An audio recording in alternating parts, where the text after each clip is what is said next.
Bom, olá, bom dia a todos.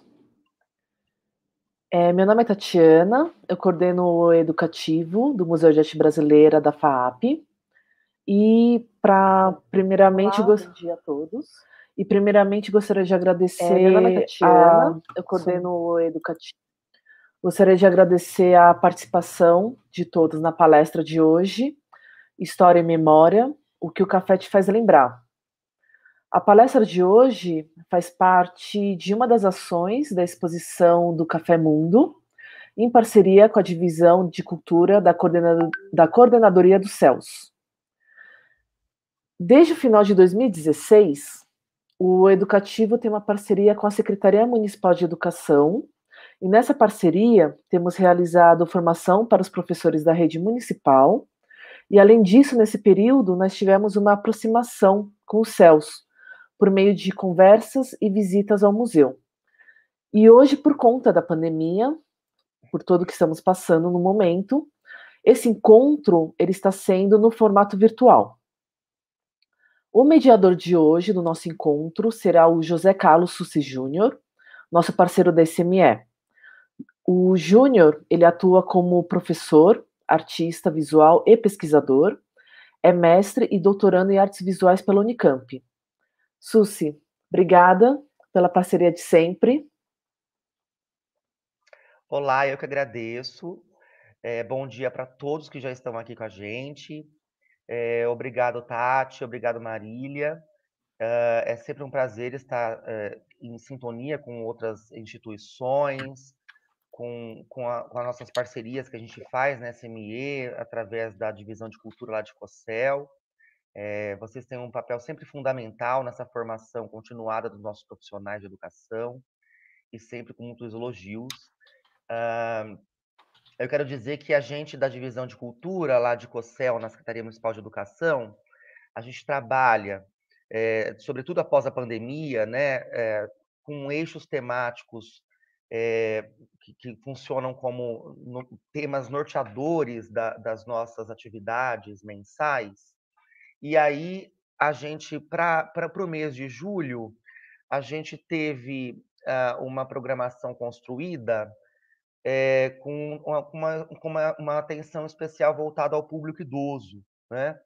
Então, os CELs também, né, os nossos equipamentos que a gente trabalha lá na Cocel, eles articulam junto aos territórios algumas lives, trabalhos virtuais, seja no debate, seja em palestras, em bate-papo, oficinas, filmes, enfim, uma diversidade muito grande de formatos, de ideias, todas virtuais por conta da pandemia, girando em torno desse tema.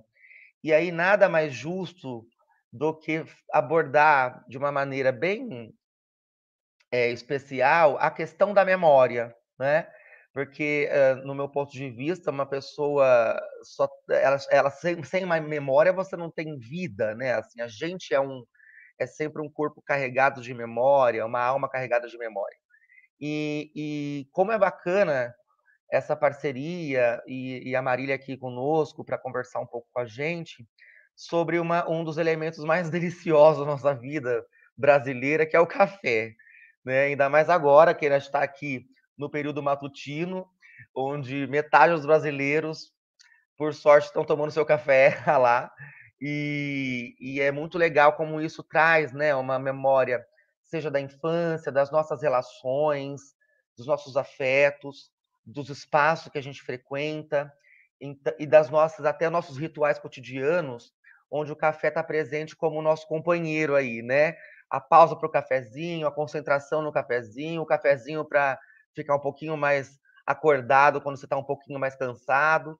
Então, acho muito bacana trazer esse elemento para discutir a questão da memória e a questão da própria vida, portanto. Obrigado, Tati. Acho que vai ser uma coisa bem bacana hoje. E aproveito para dizer para todas as pessoas maravilhosas que estão aqui do céu, tá? O pessoal da rede, qualquer pergunta podem enviar e a gente depois comenta ao final da conversa com a Marília. Muito obrigado, uma ótima atividade para todos. Obrigada, Sussi. E Então, apresentando, né, a nossa palestrante, Marília Bonas. A Marília, ela é curadora da exposição do Café Mundo, juntamente com Pedro Cury. Marília é professora, pesquisadora, gestora cultural e curadora de exposições históricas. Foi diretora do Museu do Café e do Museu da Imigração. Coordenou o Memorial da Resistência de São Paulo e atualmente é diretora técnica do Museu de Língua Portuguesa e compõe o quadro de diretoras do Conselho Internacional de Museus. Antes de iniciarmos, então, com a fala da Marília, gostaria de avisar a todos que o link de lista de presença, ela se encontra fixada no chat, e também como Júnior, né, o Susi comentou, quem tiver perguntas, peço que coloquem também no chat, e ao final da fala da Marília, o Susi virá trazer as perguntas. Bom, obrigada. Marília, por favor, deixo com você. Bom dia a todas, a todos, a todes. Eu sou a Marília Bonas, sou, então, como a Tatiana me apresentou, curadora dessa exposição, Café Mundo, junto com o Pedro. E, enfim, é uma exposição, um projeto que está fazendo aniversário de 3 anos. Então, um projeto longo, vou fazer um pouquinho a ficha técnica, porque faz parte, né? É um projeto que teve a coordenação da Tudo Cultural, a produção da Frida, a realização do Brame Cultural, por meio da Secretaria Especial de Cultura, com apoio, então, do Museu de Arte Brasileira da FAAP. E a gente escolheu esse nome para essa nossa conversa, que é o que o café te faz lembrar, que é um mote, inclusive, desse lugar que eu amo muito e que eu recomendo muito que todo mundo conheça, que é o Museu do Café em Santos, e que conta a história do café a partir, enfim, dessa perspectiva da importância do café na cultura brasileira, né? Então, essa exposição, ela complementa um pouco as instituições culturais que já trabalham com a questão do café para falar da importância do café no mundo, né? Por isso que ela chama Café Mundo. E o café, ele tem uma coisa que é muito interessante para a gente, que ele é um objeto patrimonial, ele é um patrimônio que a gente bebe, é um patrimônio muito acessível, todo mundo conhece café, todo mundo tem alguma relação com café, então convido vocês também ao longo dessa nossa conversa para compartilharem suas memórias nos nossos comentários.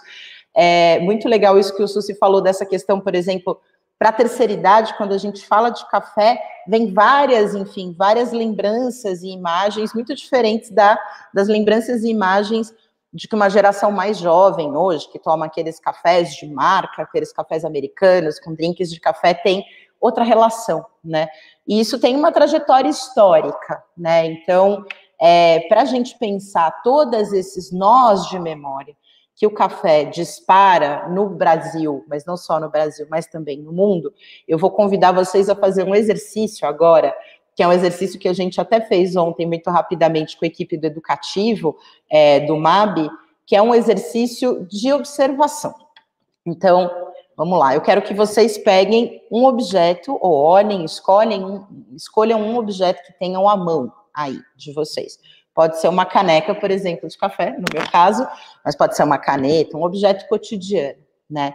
Então, a gente vai entender um raciocínio, e esse exercício é um exercício que a gente usa muito na museologia, né? Então, como que a gente, nos museus, lida com a questão do objeto material e também do objeto imaterial, né? Então, eu vou convidar vocês e vocês vão ver que esse é um truque interessante para usar em diferentes, enfim, a partir de diferentes disciplinas, em diferentes exercícios, em sala de aula, em atividades variadas, que é uma espécie de um exercício de observação. Então, eu vou pegar essa caneca aqui, né, e aí vocês vão pegar aí o objeto que vocês têm à mão. E vocês podem compartilhar o que vocês vão achando, sentindo aí no nosso chat. Então, qual é a primeira camada de informação dessa caneca? A gente tem uma camada material, né? Então, essa caneca é feita de um material específico, ela tem uma forma específica, ela tem um peso, ela tem uma temperatura. Então, aquilo que os sentidos podem perceber são uma primeira camada de informação desse objeto. Ela é uma caneca de cerâmica, que está com o resto de café no fundo. ela é pintada, mas ela não é pintada à mão, você vê que é uma espécie de impressão. Então, você tem outros materiais plásticos, vinílicos, ela provavelmente tem, além da cerâmica, tem uma camada de revestimento de pintura que não sai, uma camada de verniz. Ela, enfim, mede mais ou menos, eu sou péssima para isso de olho, mas ela mede mais ou menos o que? Uns 10 centímetros. Ela tem uma alça que é mais fina, ela tem uma espessura. Então, esta é uma primeira camada de informação desse objeto. Se vocês forem pegar uma caneta, vocês vão ver a caneta tem 2 tipos de plástico, tem tinta dentro, né? Se for pegar um copo, é de vidro, é de plástico. E aí tem um tamanho. Então, esse é um primeiro nível de informação que a gente trabalha na documentação dos objetos em museu, tá? E aí depois tem um segundo nível, né? Que é um segundo nível, quem me disse que isso aqui é algo feito para beber algo, tem uma função. E essa função, ela não é dada, ela não é natural, ela é criada pelo homem, né? Então, quem inventou a caneca? Né? Tipo, começou com uma cuia, começou com uma cabaça, começou com, enfim, da gente fazer isso com a água. Como que será que é a história das canecas, né? Como que o homem desenvolveu uma caneca, uma xícara, uma caneta, né? Por que tem essa alça? Alguém inventou que isso aqui era um lugar bom para você segurar, porque se está quente, você ajuda, melhor do que segurar assim. Então, tem a ver com a temperatura, com o tipo de bebida, né? Quem inventou essa questão da decoração? Por que será que é decorada? Né? Quando que passou a ser também um objeto que a gente gostaria, como humanidade, que fosse também bonito? Né? E aí depois, como que ao longo do tempo foram mudando os materiais? Como cada cultura criou a sua caneca, a sua caneta, o seu copo, o seu isqueiro, enfim, o objeto que vocês estão olhando, né? Essa é uma camada que a gente chama, que é uma camada que ela já não é de um valor intrínseco ao objeto, não é um valor percebido pelos sentidos físicos, né, sensoriais, mas é uma camada de atribuição de valor. Esse objeto tem uma perspectiva histórico-social. Por trás dessa única caneca, a gente tem uma ação humana de atribuição de sentidos, de função, de design, né, de utilidade e de materiais também, de criação, né? Então tem uma segunda camada que já é uma camada imaterial, é uma camada que o objeto não fala, você precisa saber. Se você fosse um marciano, você ia olhar para isso, de repente é um marciano que não toma café, isso não faria sentido, né? Então, também tem aí uma compreensão cultural do que é esse objeto. E aí você tem uma terceira camada, que é uma camada simbólica, que é o que a caneca representa, né? Então, ela representa a sede, ela representa, num museu biográfico, ela representa um momento da biografia daquela pessoa. Se for uma caneta, ela representa a luta contra o analfabetismo, né? O trabalho dos educadores desvalorizado e tudo mais. O que ela representa? Uma camada de atribuição aí de valor simbólico, além dessa camada imaterial de valores que não estão intrínsecos e que também não tem a ver com a função e com a história, né?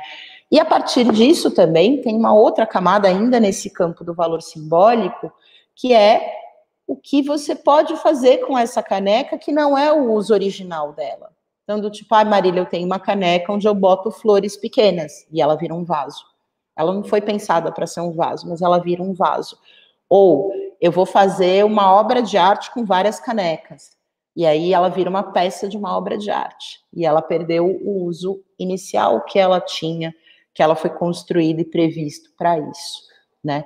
Esse exercício, que é um exercício muito rápido, que é um exercício chave para a gente entender o papel dos museus, ele é um exercício que a gente pode aplicar a muitos desses objetos cotidianos e que podem ajudar a gente a lidar em sala de aula ou em atividades educativas a exercitar o olhar e desnaturalizar, né? Tem coisas assim que você olha e fala, o que é isso? É uma caneca.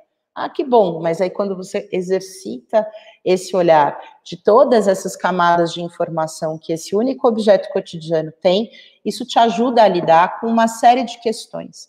Questões sobre o seu território, questões sobre o seu dia a dia, questões sobre a produção do conhecimento. E é uma chave muito interessante também para pensar quantas mãos estão por trás de um único objeto e valorizar o trabalho de todas essas mãos que estão por trás desse único objeto. E aí a gente vai pegar esse raciocínio para pensar esses nós de memória do café. Então, se a gente fosse pensar no café, como a gente pensou na caneca, ou na caneta, ou no objeto que vocês escolheram aí para observar, a gente também tem essas camadas em relação ao café, tá? Uma primeira camada é a materialidade do café, né? Então, o café, o que que ele é? Ele é uma bebida que vem de um grão moído e torrado, que era verde, que foi seco, né, que passou por um processo de secagem, que era um fruto que estava maduro, que estava no pé, que foi colhido e que foi plantado e que estava na terra, né? Então eu fiz aqui um processo inverso daquilo que a gente chama dessa primeira camada de materialidade do café, que é o que a gente costuma chamar na área aí de museus de café, da planta xícara, que é o ciclo dessa materialidade do café. E só em relação à planta xícara, a gente já tem milhares de possibilidades de explorar muitos eixos da memória, né? Então, essa questão da planta xícara, obviamente, começa antes da planta. O Brasil, desde o século XIX, é um grande protagonista da ciência em relação ao cultivo do café, ao cultivo de espécies variadas, ao cultivo de cruzamentos, de tipos, de territórios, como em terrenos variados, com maior espaçamento. Cada escolha dessa no plantio do café tem um impacto na bebida no final, né? Então, o café, a gente no Brasil, pensando nessa materialidade, a gente tem dois grandes, enfim, não só no Brasil, no mundo a gente tem duas grandes espécies de café conhecidas, que é o arábica, que é o café que a gente mais bebe no Brasil, em boa parte do mundo é também o café mais apreciado, porque é o mais doce, é o mais aromático, né, enfim, muito complexo, tal, e o robusta ou canéfora, que é um café muito comum em muitos lugares do mundo, inclusive, enfim, alguns lugares do mundo só tomam esse tipo de café, que é um café menos doce, mas que também tem muitas notas complexas e tudo mais, e é um café que serve de base, principalmente para o blend, para misturas de café que dá origem ao café expresso, né? Em geral, o café expresso é um café que são vários tipos de grão, e aí você tem um pouco mais disso, um pouco mais daquilo, por isso que você tem tantas marcas e tantas possibilidades de tomar o café. No Brasil, a maior parte da produção, o Brasil é o maior produtor de café desde o século XIX até hoje, e é o segundo maior consumidor de café no mundo. O primeiro maior consumidor são os Estados Unidos. E o Brasil produz em maior volume o arábica, e também produz em algumas regiões o robusta, enfim, no Espírito Santo, tem alguns lugares ali que são lugares que produzem esse outro tipo de café. E então, dentro desse contexto aí, dentro desse fio da planta xícara, a gente tem muitas mudanças de tecnologia, de como é esse plantio, enfim, de um plantio manual, que começou a partir de uma mão de obra escravizada, num trabalho bastante pesado, físico, né? Até um plantio que hoje conta com a ajuda de outras máquinas, mas que ainda em grande parte é manual.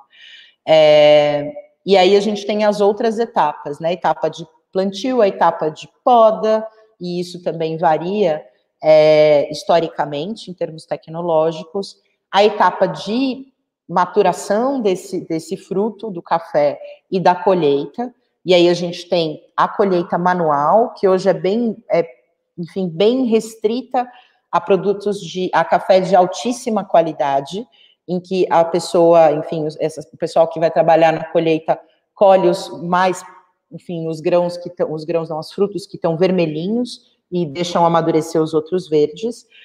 E, historicamente, também tem um outro tipo de colheita, que era o por derriça, que era você chacoalhar a árvore. Hoje até tem umas máquinas que chacoalham, não sei se vocês já viram, e que aí você tem uma espécie de grande lençol embaixo do cafezal, e que aí você já não tem tanto critério de café de fruto mais vermelho, maduro, então às vezes a qualidade desse café é outra, e o café e a colheita por máquinas, que hoje é, na maior parte da produção do Brasil, a colheita tradicional, a colheita que mais rola, porque é aqui em grande escala, né?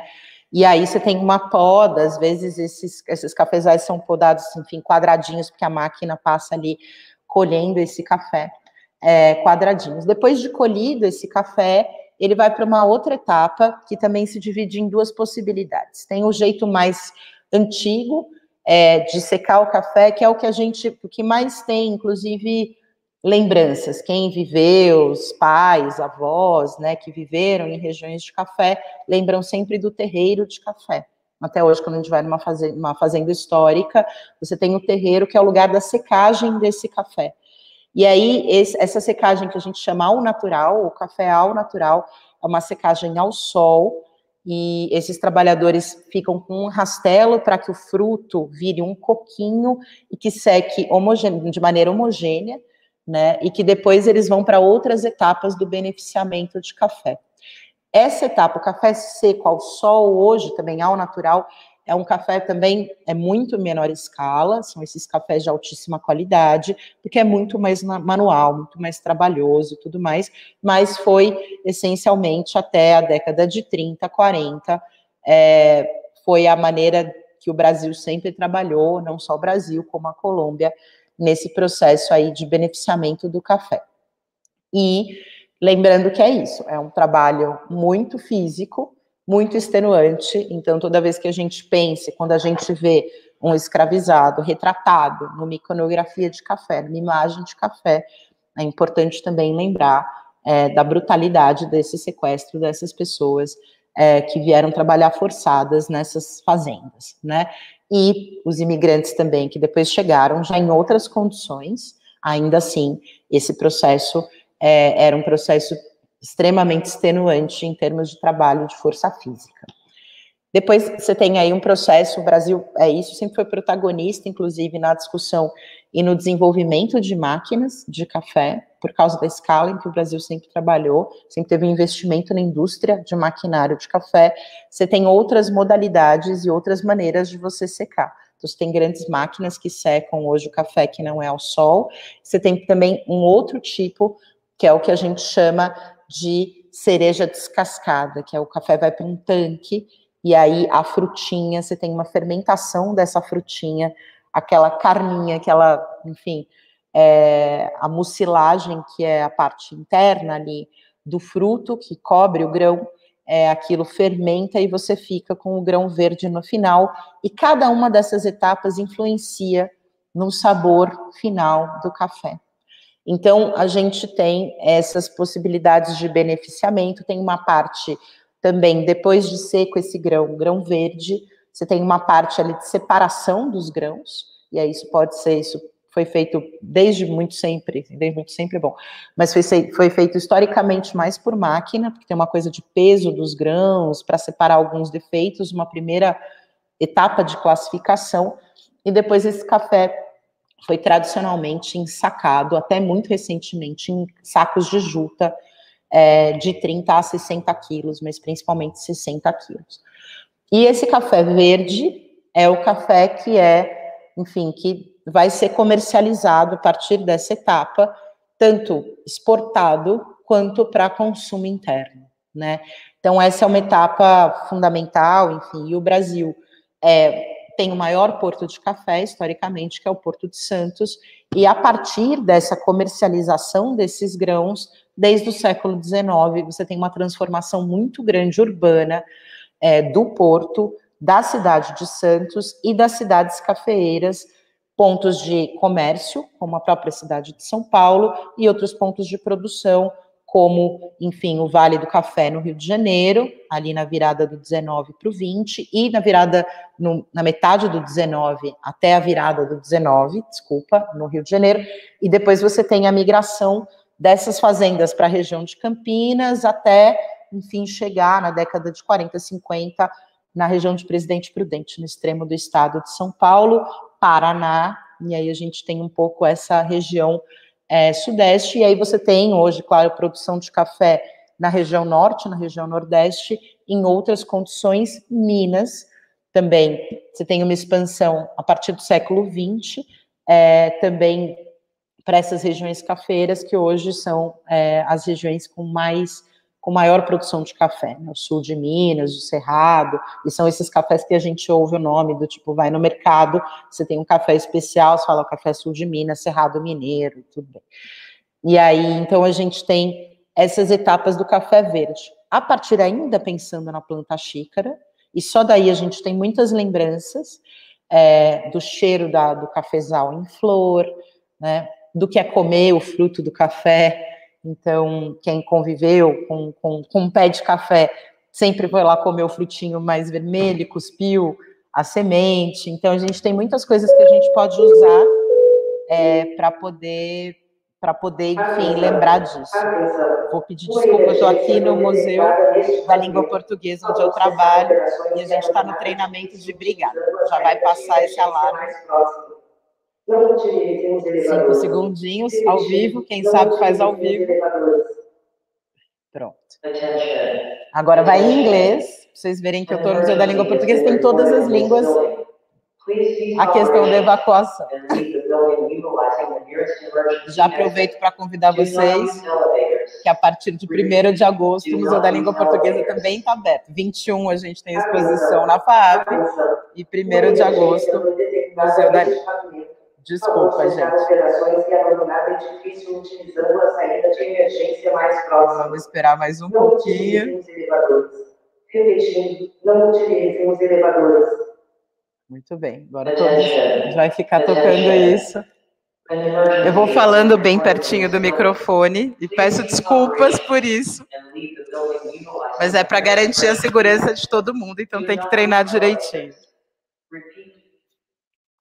Pronto. Ótimo. Quem sabe faz ao vivo, obrigada, gente, pela paciência. Para vocês verem que está tudo certo aqui, assim como no MABFAP, a gente tem todo um plano de emergência, sempre tem, e é sempre importante. Desculpa por isso. Mas continuando, então, essa questão da lembrança do café é muito forte para quem conviveu com um pé de café, até em áreas urbanas, tem alguns bairros de São Paulo que tem pés de café. Tem um cafezal no Instituto Biológico gigante, atrás do Parque do Ibirapuera, que inclusive tem visitas, é muito interessante para ver isso, e é muito bonito, né? Então o café é uma planta muito bonita, a flor é muito bonita, muito cheirosa, e os frutos são muito bonitos. Então, o café verde tá engraçado hoje, mas vamos lá, agora só vai ter um alarminho. O café verde... Gente, vão escrevendo no chat que o café faz lembrar.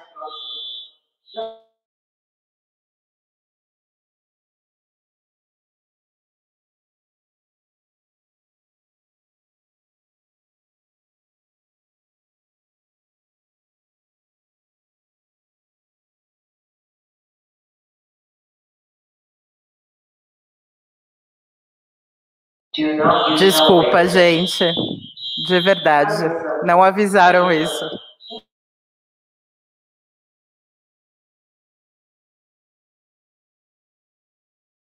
Posso deixar vocês ouvindo o alarme? Não utilizem os elevadores. Pronto. Eu vou continuar aqui. Vocês conseguem me ouvir? O pessoal da organização tá muito ruído. A gente segue. Tá ótimo. Agora eu vou tentar fazer votos de que o treinamento tenha dado certo. Então, o café verde é exportado e aí depois a gente tem outras etapas do café, né? Outras etapas de processamento. A primeira etapa é essa etapa de comercialização. E aí você pode ter misturas de tipos diferentes de café para você chegar no café que você vai comprar.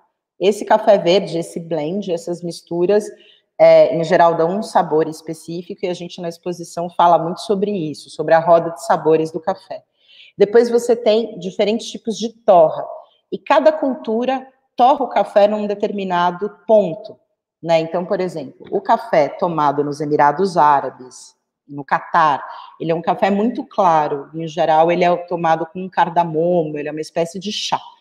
Então, é uma torra muito clara, às vezes é uma torra, inclusive, numa frigideira, numa panela, que você faz uma infusão. Por outro lado, na Turquia, que aí a gente até tem essa história de ler a borra do café e tal, é um café com uma torra muito forte, e aí você bota a água por dentro e você toma a bebida que sobe, né, e fica aquela borra no fundo.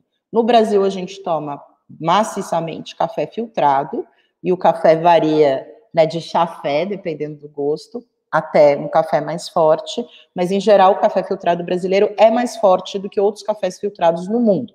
Quem já foi pedir um café filtrado numa dessas lojas americanas que tem no shopping, né, dos Estados Unidos e tal, você fala, nossa, mas que café aguado, porque é isso, nos Estados Unidos se bebe café filtrado, mas é muito mais aguado do que o nosso costuma ser mais forte. E mesmo na Colômbia, que também tomam mais café arábica e tal, ainda assim é um café filtrado mais fraco. Então, a gente que toma mais forte mesmo. E aí você tem essa coisa de que a torra varia de acordo com a cultura, de como você bebe, e tem algumas dicas, eu adoro dar essas dicas práticas, porque elas me ajudam muito. Então, por exemplo, eu sou filha de professor, né? E então, minha mãe sempre tomou café loucamente, eu fui dessa geração, sou dos anos 80, a geração que tomava café com leite na mamadeira, que hoje os nutricionistas dizem que, veja bem, de repente vai estimular demais a criança, as nossas crianças já são meio estimuladas demais e tal, mas em casa sempre se tomou muito café, e minha mãe gosta de café forte. Minha mãe sempre comprou a marca X de café extra forte. Quando eu fui trabalhar no Museu do Café, eu fui fazer um curso de barismo, depois eu vou falar um pouco sobre isso, e o curso de barismo, ele fala muito dessa coisa de como você escolhe um café no mercado. O que acontece com o café extra forte? Muitas vezes ele é um café de pior qualidade, mas como você torra a milhão aquele café, ele disfarça os defeitos. Então, o ideal do café é o café de torra média, pra gente, e aí você bota mais pó, se você quer fazer ele mais forte, né? E aí tem uma dica de como filtrar, então você deixa o café um pouquinho antes de ferver, e você passa aos pouquinhos com o fio ali, molhando primeiro todo o pó, e depois, não é, bota o negócio todo de água fervida, e aí você tem um bom café filtrado. Continuando, a gente também tem o café expresso, que é outra mistura e outra moagem. E aí também tem isso. Depois de torrado, você moe o café. E a moagem, o ponto da moagem também varia de acordo com o modo de preparo. Uma moagem mais grossa, se é um café como café turco, uma moagem média, se você for fazer ele, por exemplo, naquelas cafeteirinhas italianas, sabe? Que é uma moca, que a gente chama, Bialetti, é a marca. Então, você tem um outro tipo de moagem para o expresso, outro tipo de moagem para filtrado. Então, você tem ainda tudo isso, e isso faz até chegar num tipo de preparo. Essa etapa do café verde até a bebida faz com que o café, de fato, seja uma bebida mundial, por duas razões. A primeira razão é que cada cultura pôde adaptar o preparo de café ao seu estilo de sociabilidade, ao seu estilo de bebida, né? Então, você tem maneiras de beber café que são maneiras tradicionais em cada um dos lugares. Então, por exemplo, o Brasil, o que é tradicional no Brasil? Tomar café filtrado em coador de pano. Só no Brasil. Em outros, agora ficou na moda, porque, enfim, né, tem uma perspectiva global desse preparo do café, mas o coador de pano é uma coisa nossa. Inclusive, quando chegam turistas no Brasil e que são obcecados por café, eles querem comprar coador de pano. E tem aquelas conversas sempre de tia, de avó, que falam, não pode lavar, porque senão perde o gosto. Meu café é bom porque tem o coador, é aquele mesmo coador e tal, que você tá, enfim. Então, o café, ele nasce enfim, tem uma lenda de um pastor que tinha umas cabras, e aí é uma lenda, tá? Do pastor Caldi, que tinha umas cabras, e aí as cabras estavam ali comendo uns frutinhos, e elas ficavam especialmente saltitantes depois de comer esse frutinho. E esse pastor, que devia estar meio cansado, resolve ver o que tem esse fruto, e aí ele faz uma primeira infusão com os frutos do café.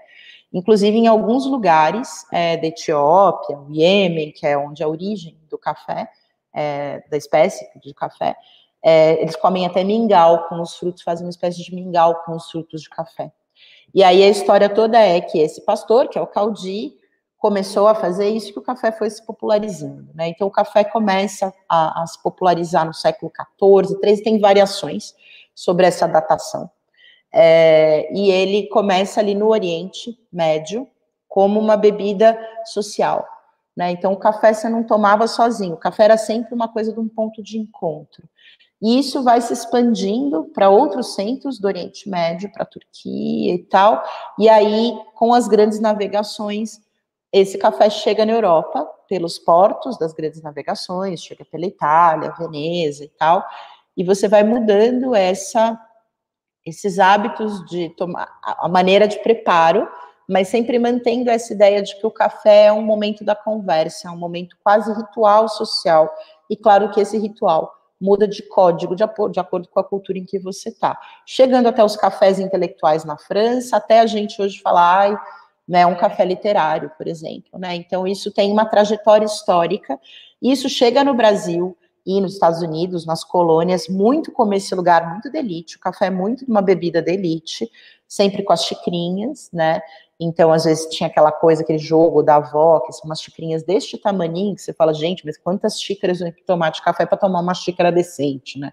Então, isso vem tudo de uma tradição de se tomar café cheias de códigos e etiquetas desse café dentro da sociabilidade, quando está dentro de casa, ou esses cafés que aí muito ligados a um hábito que pegou, enfim, que colou na Europa e que veio do Oriente, né?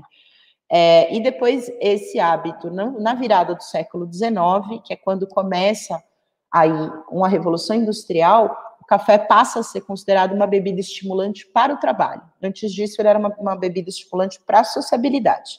Então, ele vira uma bebida estimulante para o trabalho na virada do século XIX, em que você tem, inclusive, a pausa do cafezinho, inventada, como um lugar ali muito estratégico e muito rápido de pausa do trabalho pesado, que até hoje a gente que trabalha como educador e tal, precisa tomar pausa do café entre as aulas, entre as visitas, entre as atividades e tudo mais.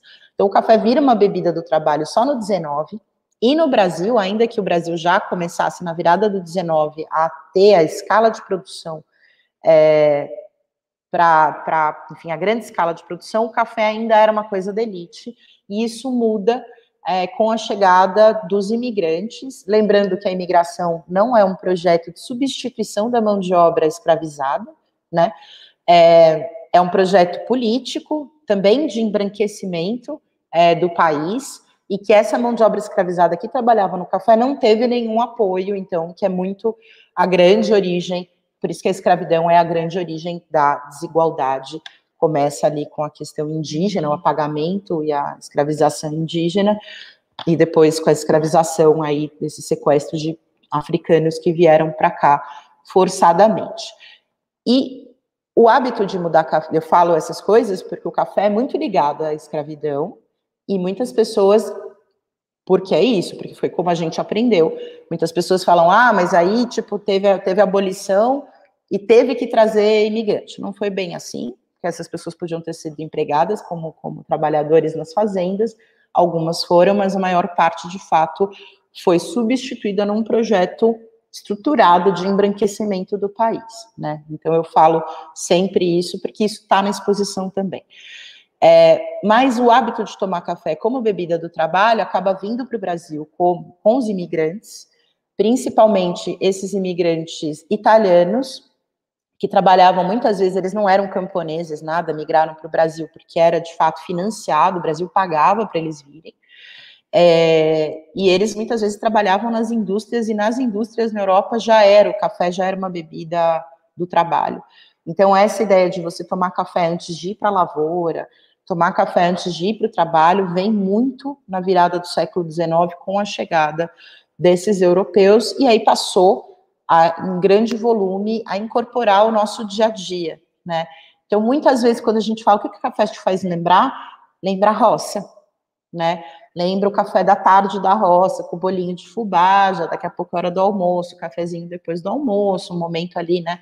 E isso vem muito dessa herança desses trabalhadores aí rurais, e que depois, obviamente, a gente migrou para a cidade também, como café do trabalho, mas também trazendo isso para dentro de casa. Só essa camada, né, dos saberes e dos fazeres do café, ela tem gatilho para um monte de lembrança, né? Um monte de lembrança. Então, e aí é muito bacana, porque alguém que te passa um café, né? Veja, assim, é muito difícil, assim, muitas pessoas que tiveram que migrar o trabalho, puderam, né, migrar o trabalho pro home office, ou fazer híbrido e tal, passaram a sentir muita falta desse momento do cafezinho da tarde. E numa coisa do tipo, eu não vou passar um café só para mim à tarde, porque de manhã tudo bem, mas à tarde não, né? Então o café está muito permeado na nossa sociabilidade, e ele traz muitas lembranças. E o que é muito legal nisso é que, como é um objeto muito acessível, a gente consegue fazer várias atividades que puxam essas memórias afetivas, para entender, acima de tudo, que para você chegar nesse café na sua xícara, quantas pessoas trabalharam, quantas mãos trabalharam.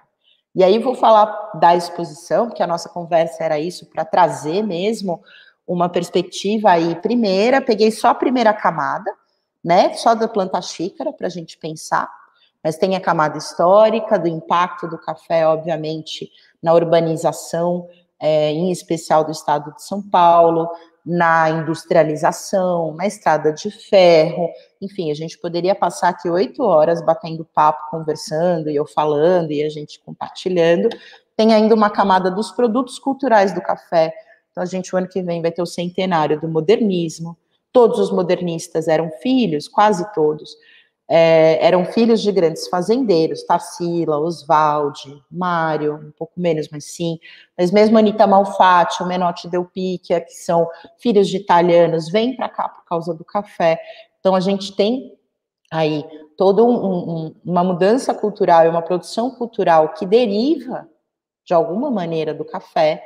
A gente tem grandes pintores, e aí eu vou falar da exposição que a gente tem o Portinari, o próprio Ferrinho, tem muitos retratos sobre, e a própria Tarsila, que tem 1 milhão de fazendas na produção da Tarsila, que retratam o café, o Azar Segal, que chega também, imigrante, vai conhecer as fazendas. Então, a gente tem uma arquitetura do café, tem um estilo que a gente brinca, o pessoal, os historiadores fazem piada interna, que é o estilo eclético, que é um estilo que tem ali no centro da cidade de São Paulo, do estilo Ramos de Azevedo, Teatro Municipal. A gente brinca que é a virose da arquitetura. Sabe quando você chega no médico e você fala, tô com dor de cabeça, tô com dor de garganta, tudo, ele não sabe o que você tem, ele fala, você tá com uma virose? O eclético é mais ou menos assim, você não olha, você fala, mas isso é Art Deco, Art Nouveau, mas tem umas colunas clássicas, eu não tô entendendo. Aí você vê mais ou menos a época, você fala, estilo eclético, mistura tudo, é tipo isso, a virose. Então é o estilo do café, é um estilo de uma construção de uma cidade, no caso de São Paulo, mas muitas outras cidades ligadas a São Paulo, que eram cidades paupérrimas, de taipa, que era um ponto de encontro de tropeiro, né? São Paulo era super pobre antes do café. A taipa é uma mistura, não sei se vocês sabem, tem a taipa de mão, que é o pau a pique, e a taipa de pilão, que é barro pilado numa forma, né? E por isso que as construções coloniais têm tem um telhadão, assim, tem uma varandona, porque é para proteger da chuva, porque se molhar, cai. E isso era São Paulo, não tinha arruamento, era uma cidade muito vazia, porque as pessoas moravam nas chácaras em volta, e aí, de repente, São Paulo vira o entroncamento entre as fazendas do interior e o Porto de Santos. São Paulo tem que parecer rica, e tem que construir a toque de caixa, uma cidade, e tem que dar uma cara. Então, os arquitetos, era tudo engenheiro, arquiteto, a gente tem aí muitos, o que a gente considera centro antigo na cidade de São Paulo, é basicamente um centro da era do café. Então, a gente ainda tem essa camada aí dos produtos simbólicos, né? E você tem mais ou menos isso que aconteceu no Brasil, claro que em maior escala, que o Brasil é o maior produtor até hoje, isso aconteceu em outras cidades que estão envolvidas nessa cadeia do café que eu contei para vocês. Então, por exemplo, Trieste, na Itália, é um porto do café na Itália. A Itália consome muito café, foi quem inventou o expresso, quem inventou o cappuccino, quem inventou, enfim. E a Itália bebe e leva café muito a sério. Então tem um porto, e em Trieste rola mais ou menos como se fosse um duplo de Santos, importa o café, faz as misturas e revende para o resto da Europa, né? Hamburgo, na Alemanha, também, para outros pedaços da Europa, faz a mesma coisa. E essas cidades também são marcadas, também tem uma arquitetura do café nessas cidades, também tem artistas que pintaram, que retrataram a influência do café nessas cidades. A Colômbia, que é o nosso país irmão de produção de café, tem uma zona cafeteira, que tem toda uma cultura em torno disso, né? Com outra dinâmica de campesinato, outra dinâmica de trabalho no campo. Então, e também tem uma cultura em volta do café. E isso é uma coisa que a gente traz na exposição. Então, o que Marília, você falou um monte de coisa, o que tem? Então, a exposição chama Café Mundo, e a gente tem algumas mesas virtuais que contam essa coisa da planta xícara, tem uma animação feita pelo Estúdio Intro, pelo Zé, que é incrível. A gente tem uma parte sobre essa questão dos sabores e as receitas de café, a roda de sabores, como que é feita a classificação do café. Então, esse café é mais doce, é mais amargo, tipo 1, tipo 2, os defeitos tem lá. A gente tem também uma parte das cidades do café, então todas essas cidades, chegando até a Coreia, né? Então vocês, enfim, né, como professores, lidam com o fenômeno do K-pop. O fenômeno do K-pop tem muito a ver com o fenômeno de café. Também um rejuvenescimento do hábito de beber café, que começou nos Estados Unidos, no final dos anos 90, começo do 2000, e que hoje os jovens tomam café com caramelo, com leite, com tudo, mas tem muitos jovens que tomam, que vão lá no shopping só para tomar, tem o seu nominho, e isso é uma coisa que também é muito forte na cultura coreana. Então, quem vier aqui no Bom Retiro, estou aqui na Luz, Bom Retiro, vai ter um monte de cafeteria falando disso. A gente vai desde, sei lá, Addis Abeba, né, ou fala de Medellín, ou de Santos, até, enfim, a gente chega em outros países que têm essa cultura do café, nessas mesas interativas. Depois a gente tem uma grande estante dessa cultura material do café, em que tem esses objetos todos, vários tipos de preparo, vários tipos de objetos de lavoura, saca, térmica, então que é essa cultura material do café. Para cada etapa você tem um objeto, que é um objeto representativo disso.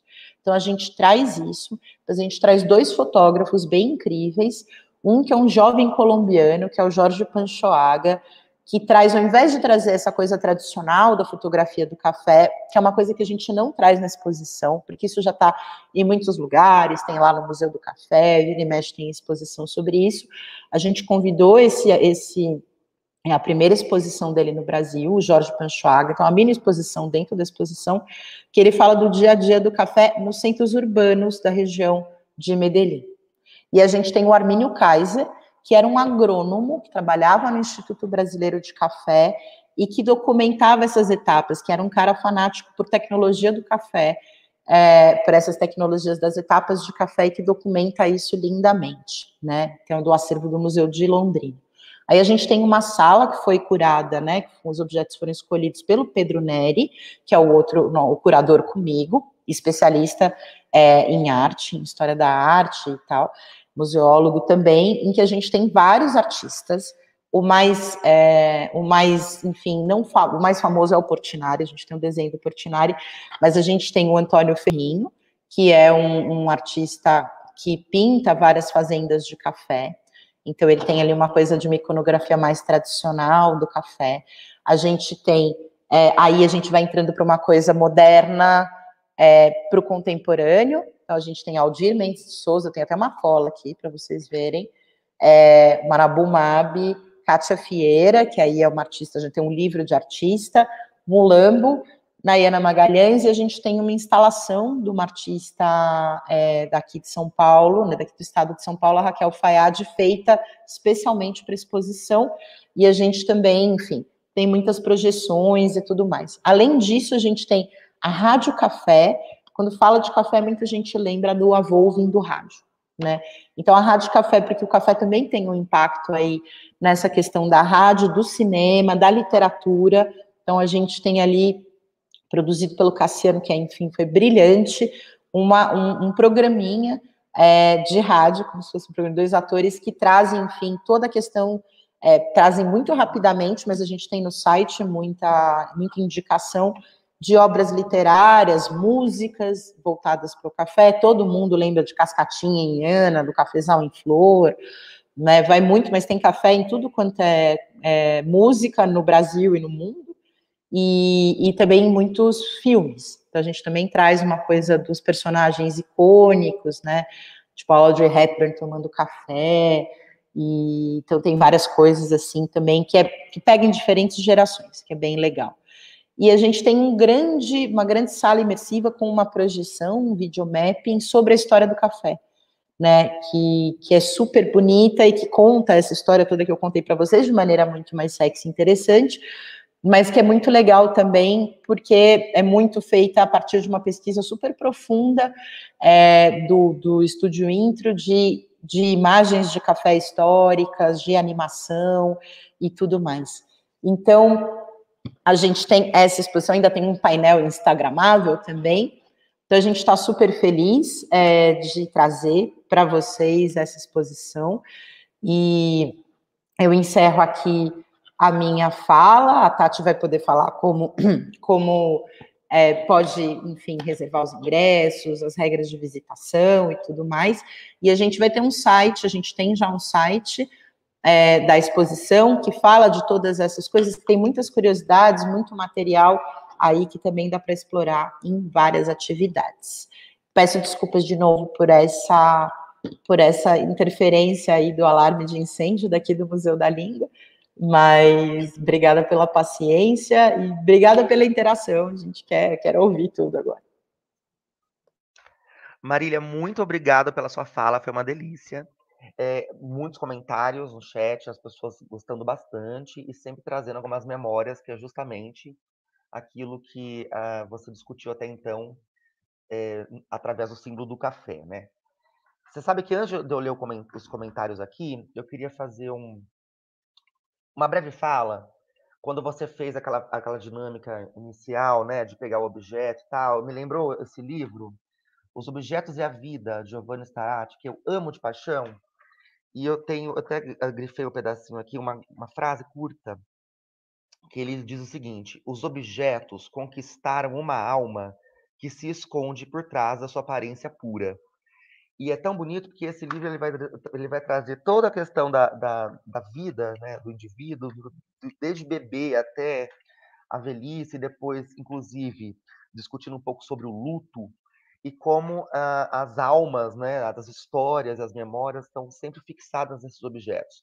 Eu acho que tem tudo a ver com o que você disse, em relação a esse livro também, que eu me lembrei de imediato, por conta, o psicanalista ele vai trazer essa companhia dos objetos, e a gente pensando, alargando essa questão do objeto, pensando no café como um objeto também, enfim, que acompanha a nossa vida ao longo do tempo, trazendo boas memórias, às vezes não tão boas, mas que deixa esses rastros aí, né?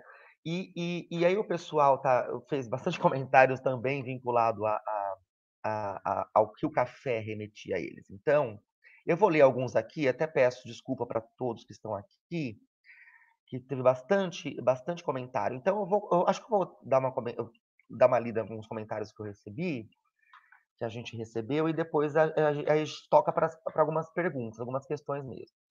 A Sheila, ela é do Céu Jardim Paulistano, ela coloca que a produção do café no Brasil é um marco histórico, entrelaça economia, política, cultura, além de aguçar subjetividades de dar água na boca. Outras pessoas comentam que até hoje a mãe pisa o café no pilão, né? O Céu Meninos fez o comentário do objeto quando você iniciou a sua dinâmica. O Jânio comenta que o café me faz lembrar os grandes os barões de café, como o Barão de Mauá, né? Então, assim, tem todo um aspecto histórico também que o pessoal comentou. O Gleiber falou, inclusive, que no quintal, ao lado da casa dele, ele colheu, né, o café, o café secou, ele lavou, torrou, moeu. Melhor café do mundo é esse produzido manualmente, né? Tem essa coisa também, né, da roça, do sítio, a minha família mesmo, meus avós também da roça, enfim. Então, eu, quando era criança, eu me lembro da vovó moendo o café naquele moedor, eu ajudava ela, e é um cheiro inacreditável, né? Também falam aqui também sobretudo, a memória da infância, né? Exatamente como coloquei aqui no meu caso pessoal. Quando eu acordava pela manhã, a primeira coisa que sentia era o cheiro do café que a minha avó fazia, né? A Luciana vai comentar que o café também lembra pausa, também lembra aconchego. O Neco do Ticoatira, no Céu de Ticoatira, fala que ele que sempre faz o café quando chega no trabalho, né? Tem essa coisa. O Newton, que é o do Céu Perus, ele comentou aqui que o café remeteu ele ao Museu Casa do Bandeirante, que é um local que ele trabalhou por alguns anos como arte educador. Ele conta que havia vários pés de café na praça e era muito comum ele concluir as mediações refletindo sobre isso, não é? O Adriano, ele fez um comentário interessante, que ele fala que ele é presidente da escola de samba Brinco da Marquesa, e o enredo da escola em 2018 foi a história do café. E aí, por isso que com a sua fala, Marília, ele já lembrou de imediato esse enredo, né, que eles construíram. O Abdala do Céu Meninos vai falar que lembra muito reunião de família, né? Então, esse pessoal está gostando bastante, que todo mundo é fã de café, pelo que eu entendi aqui.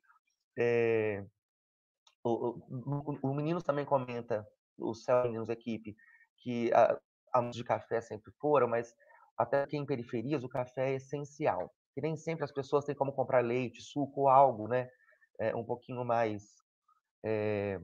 um pouquinho talvez até mais caro, né? Que um cafezinho preto, para o café da manhã e tudo mais. Eleonora vai comentar que o cheiro de café remete às lembranças da casa de família reunida no interior, as conversas, com as risadas, com as alegrias.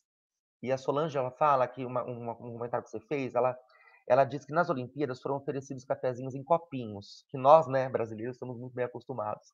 Os americanos reclamaram muito, queriam um copo de 400 ml. O Adriano fala também que, no princípio, o café também era comido, né, não bebido necessariamente, servido em pastas. Comenta-se também sobre café filtrado em pano, né, coador de pano. Pessoas da cidade de Dutra dizendo que até a mãe, né, da pessoa que se não toma café dá até dor de cabeça, né? Tem toda uma coisa, um ritual, um costume. Tem muita gente que fala isso, né? Preciso de um cafezinho, senão vai dar dor de cabeça, senão não acordo direito. Tem todas essas memórias vinculadas. E aí, eu agradeço muito os comentários. Eu quero até aqui agora trazer algumas questõezinhas pontuais para você, Marília, de repente comentar para a gente, tá? O Neco lá do Céu de Coatira, ele pergunta o seguinte: o café realmente é uma planta nativa da Etiópia? Como se justifica o café de jacu ser um dos melhores, tendo em vista que o jacu é um pássaro da Mata Atlântica? E ele faz... Bom, acho que é isso. De repente, a gente pode ficar... São 3 perguntas aqui que eu selecionei. E aí, se você quiser, fique à vontade. Obrigado. Bom, o café, a origem é da Etiópia, as primeiras plantas, depois as mudas foram sendo levadas para muitos lugares, antes de vir para o Brasil, foi para Guiana, tem uma coisa das Antilhas, tem até uma história de que no Brasil foi roubada aí. O Melo Palheta, no século XVIII, roubou a pedido da mulher do coronel. Tem uma lenda também aí, uma mulher de um alferes, eu não lembro. Mas era uma mulher de um militar que, tipo, supostamente chavecou o cara para poder roubar a muda, porque era estratégico para o império. Então já tinha uma coisa ali de antever o potencial do Brasil nessa escala, depois da cana, de produtor de café. Então, ele originalmente mas claro que essas mudas, né, tipo, já foram e elas foram sendo melhoradas, né, ao longo do tempo. E essa história do melhor café, do jacu, não sei se todo mundo sabe, mas a história do jacu o jacu é um pássaro que come o café, o fruto, e aí ele faz cocô, e aí essa semente é lavada, e aí é torrada e tal, lavada e torrada. E nesse processo de digestão do fruto, esse fruto no estômago do jacu, ele fermenta de um jeito particular. Então, é mais o processo, é como o jacu sendo a máquina beneficiadora do café do que o tipo de café em si. Mas, em geral, é o café arábica que o jacu come e que depois se usa. E, olha, eu já, assim, essa coisa do melhor café, sabe que eu tive, por isso que eu sempre recomendo o Museu do Café também, porque lá tem vários tipos e tal, e eu tive o privilégio mesmo de poder viajar para muitos lugares, e sempre, como diretora do Museu do Café, eu viajava e falava, agora eu quero tomar o melhor café nessa bodega. Qual é o melhor café desse país?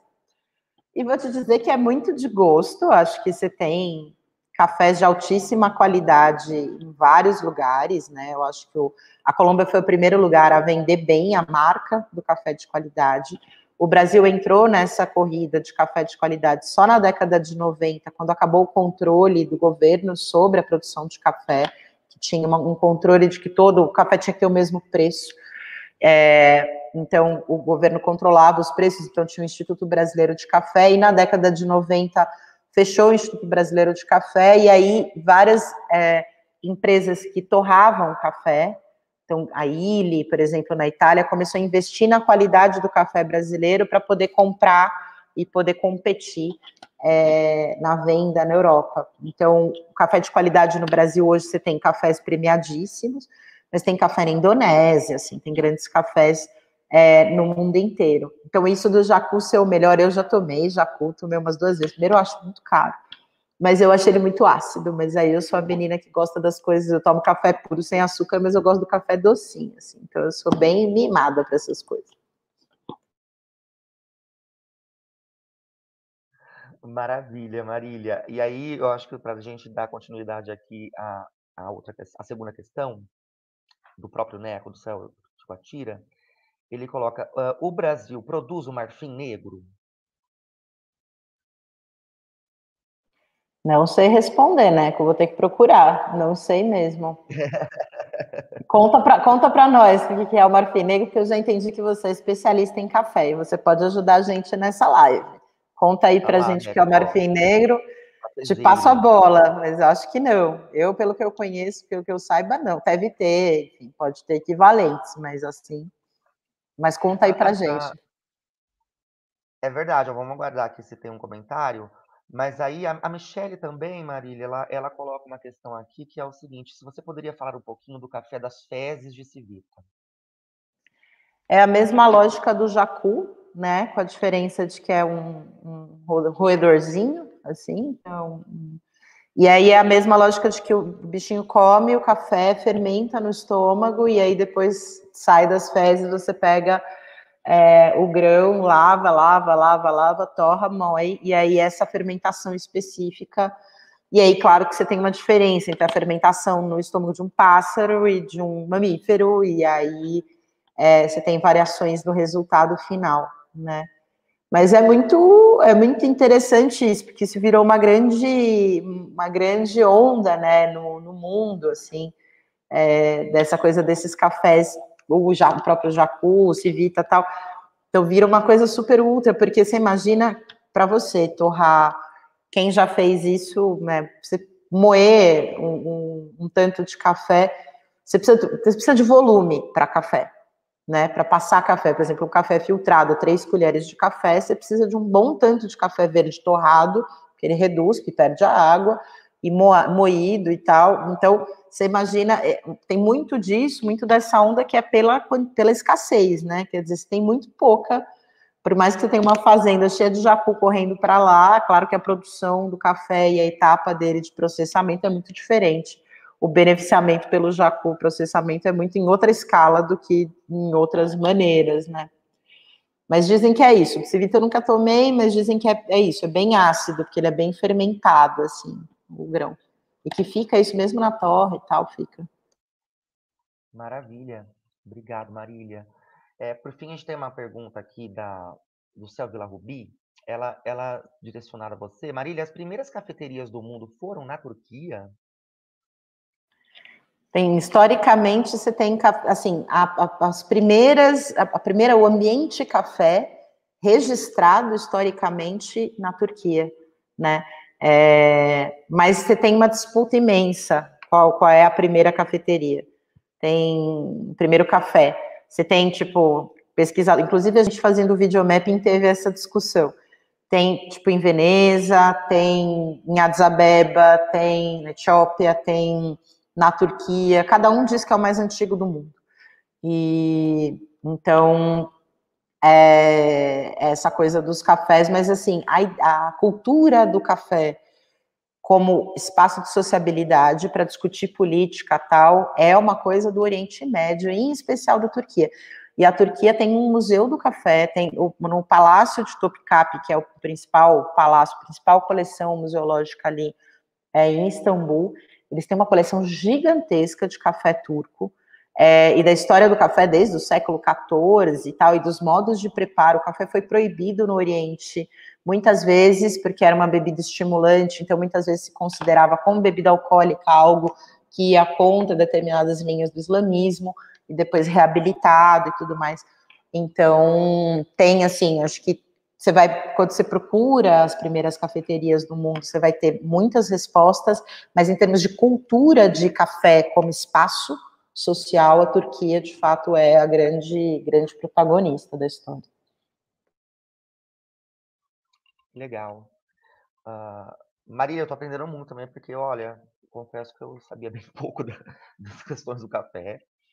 E um último comentário que eu queria destacar aqui, que eu achei bem legal essa relação, que é aquilo que a gente estava dizendo, né? Que você já começou a sua fala abordando, que é a memória, né? Como as coisas vão remetendo a gente a outras coisas, e você amarra tanto uma história pessoal como até algumas experiências mesmo sensíveis que a gente tem ao longo da nossa vida.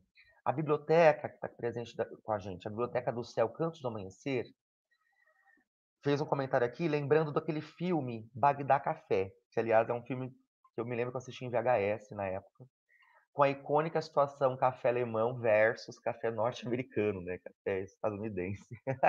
Quer dizer, a gente também, para além das memórias pessoais, de história íntima, enfim, familiar, a gente também lembra dessas experiências também com a sensibilidade, né? Com a experiência sensível que a gente tem ao longo da vida, que vai remeter a um filme, que vai abordar a questão diretamente, ou se não até a um som, né? A um momento feliz, a uma música, como muitas pessoas comentaram aqui, gostando muito da sua fala.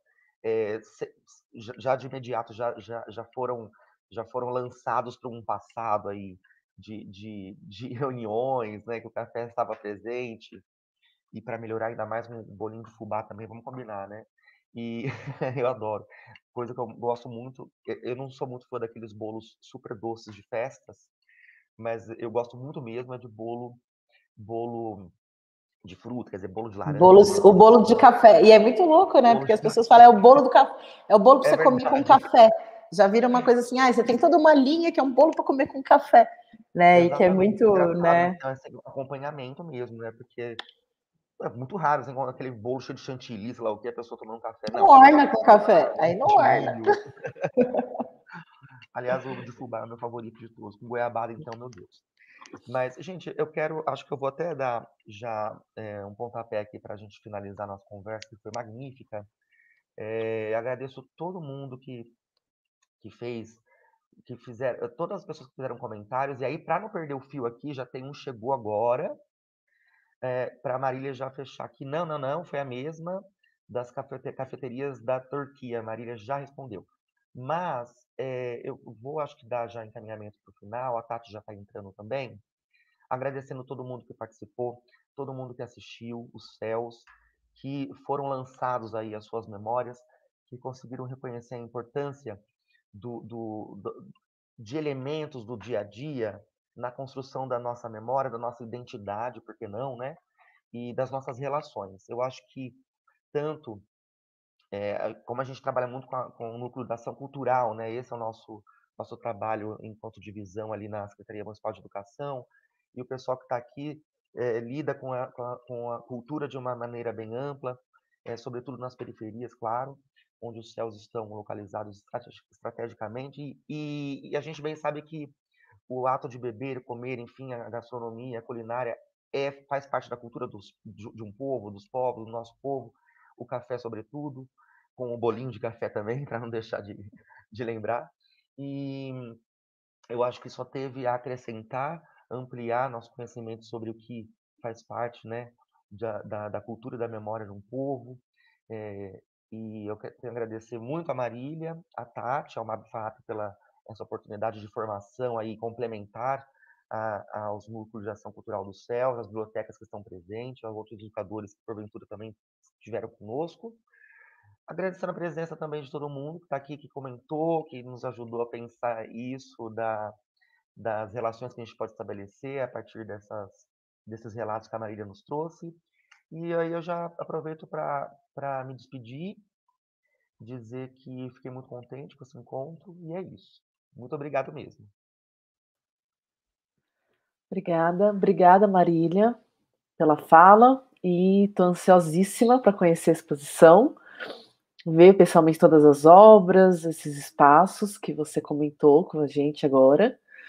Agradeço também o SUSI por esse espaço, essa nova formação que fizemos hoje, e a participação de todo mundo.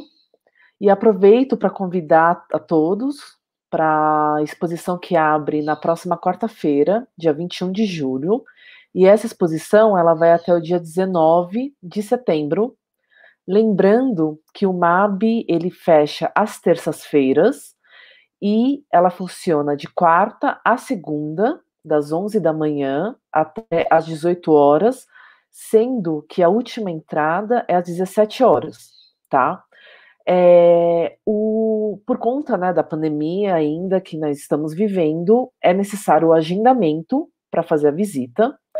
E o agendamento ela pode ser feito no site www.visitante.agendamento.faap.br, que vamos deixar aqui disponível também. Eu vou copiar e colar aqui no chat. E qualquer coisa também manda e-mail para a gente, que a gente responde vocês. E os protocolos de segurança vocês podem encontrar no site do museu, que é faap.br/museu, e acabei de deixar no chat também do YouTube o site da exposição, para vocês conhecerem um pouco antes da visitação, e pedir para que vocês acompanhem as nossas redes sociais, @mapfaap e @Café Mundo Expo, que por lá também vocês podem encontrar todas as novidades, curiosidades, propostas de atividades educativas, e espero vocês lá. Muito obrigada. Obrigada, gente. Foi um prazer imenso. Espero vocês na exposição.